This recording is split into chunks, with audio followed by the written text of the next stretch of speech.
কাছে আমরা পৌঁছতে হবে, যাতে একত্রিত হওয়ার মাধ্যমে আগামী রাষ্ট্রকে, আগামী বাংলার রাষ্ট্রকে আমরা এগিয়ে নিতে পারি।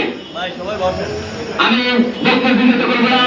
আমি আমার বিভিন্ন প্রান্ত থেকে আসা জাতীয় দলের অবশ্যই আমি শুধু একটু অনুরোধ করব, আজকের পর থেকে এই 4 দিনের আমরা যে কোনো কাজ করতে আমরা চিন্তা করব যাতে আমার একজন ভোট না পারে, একজন ভোট পারে।